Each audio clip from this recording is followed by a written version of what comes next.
filming. Hello, son.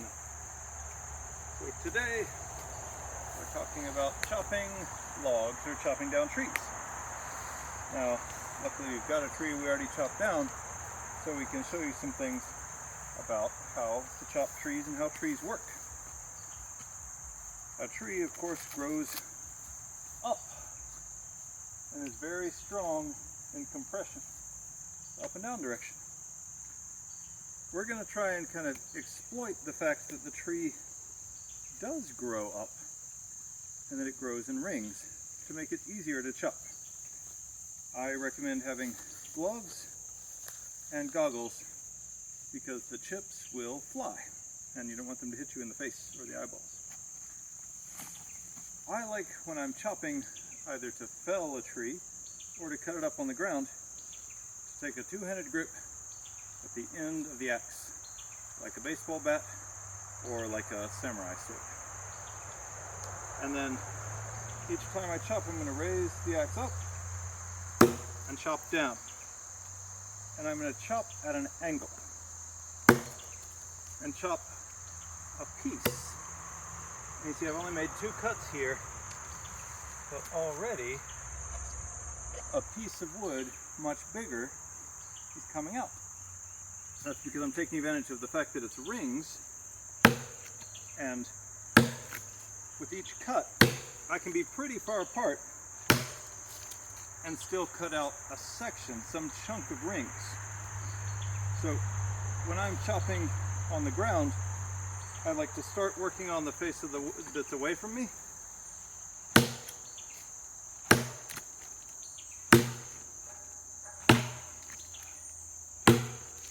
And I'm making this kind of trapezoid shape.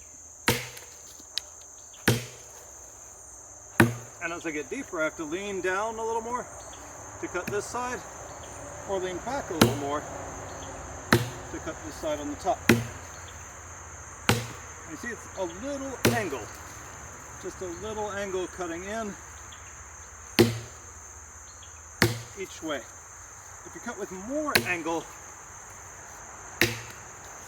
you will switch sides each time. You'll make more of a V like this, but it's hard because then you don't have a place to cut as you get deeper into the wood. So I like to take a nice broad trapezoid, and that way I don't have to change my grip.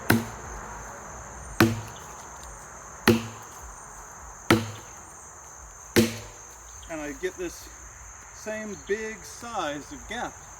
So I have lots of room to work in, but it doesn't take me any more chopping, any more strokes than it would to make that V-shaped gap that gets really hard as you get deeper in the log. So I usually go a little more than halfway. As you get closer to the center, you'll see that it does get narrower, so I've left space. Also, the wood gets harder. The center of the tree, if it's not rotten, is often the hardest wood, so you'll find harder to chop. So here now I've got a notch about halfway through. I can just chop out the leftover wood that's there. Then the easy way, oh, it's got a big branch on it. Hold on. The easy way is to roll it so I can still see that gap and know where to target. Sometimes I'll even go and roll it so that the gap is kind of facing like this. I can see where it is. And I'm just going to continue that same spacing.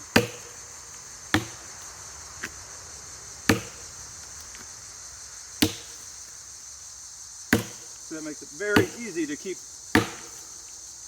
chopping these big chips out. And I can roll it a little more.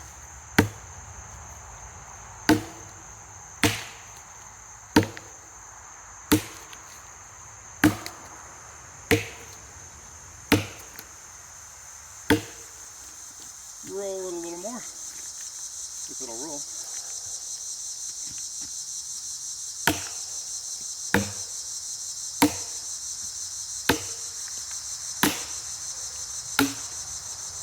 then chop it in half.